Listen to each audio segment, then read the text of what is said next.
Assalamualaikum warahmatullahi wabarakatuh. Perkenalkan, saya Nuril Tilamsari dari kelas 2 DD 3 Teknik Kimia Politeknik Negeri Malang.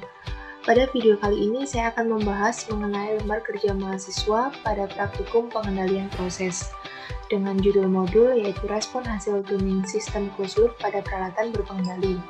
Kebetulan pada video kali ini saya akan membahas mengenai pengendali tekanan.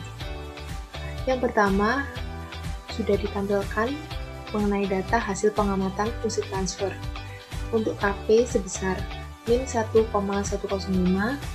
nilai dari tau P-nya sebesar 9,7 detik, dan nilai dari tau D-nya 0 menit.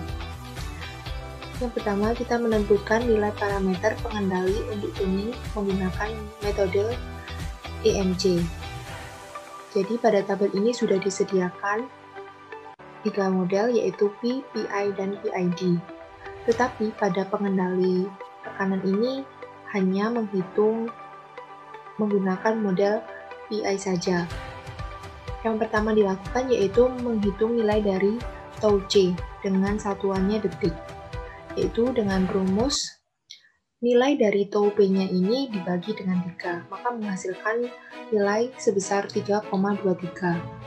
Kemudian dalam mengisi tabel PB, KC, dan tau I, yang pertama dilakukan yaitu menghitung nilai dari KC.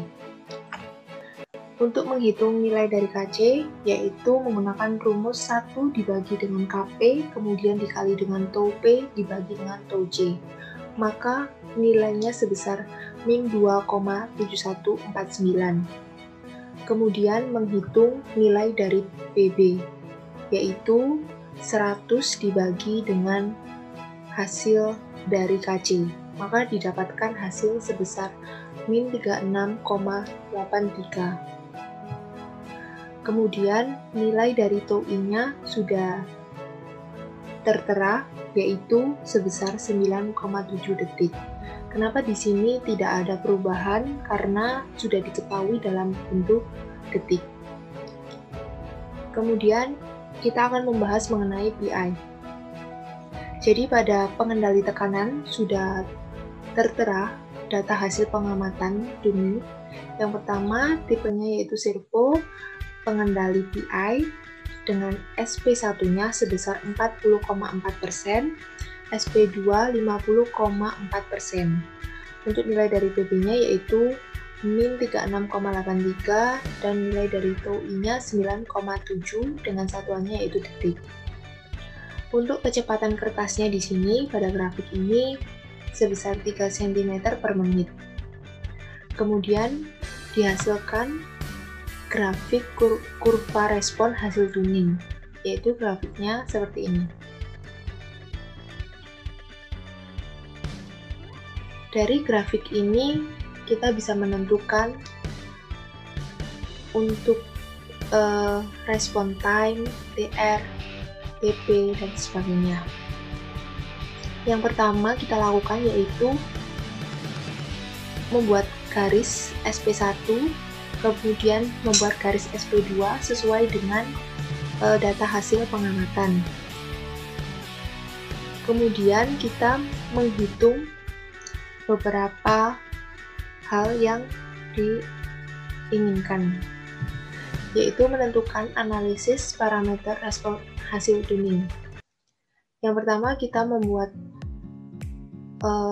seperti ini pada Excel, yaitu SP1 sebesar 40,4%, untuk SP2-nya 50,4%, dan untuk PV konstannya sebesar 50%.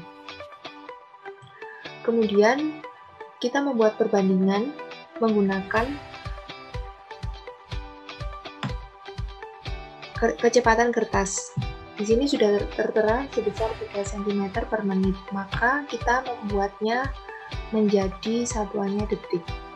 Jadi untuk 3 cm nilainya sebesar 60 detik. Setelah itu kita bisa menghitung nilai dari A, B, C, tapi pada grafik tersebut nilai A, B, dan C-nya itu tidak ada. Maka untuk mengisi tabel yang sudah tertera seperti overshoot, decay ratio, peak time, rest time, itu tidak bisa dihitung karena A, B, C-nya juga tidak ada.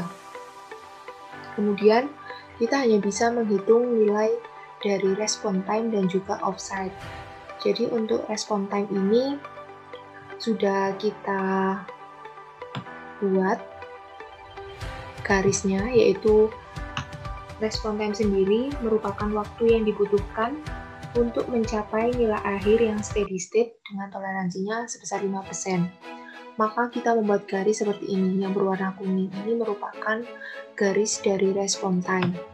Maka kita hitung, yaitu dengan rumus 5,65 dibagi dengan ini,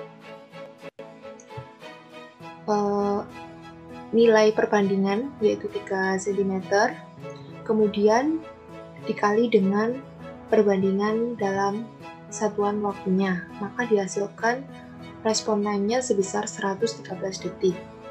Kemudian untuk menghitung nilai dari offsetnya sendiri, yaitu SP2 dikurangi dengan PV konstan.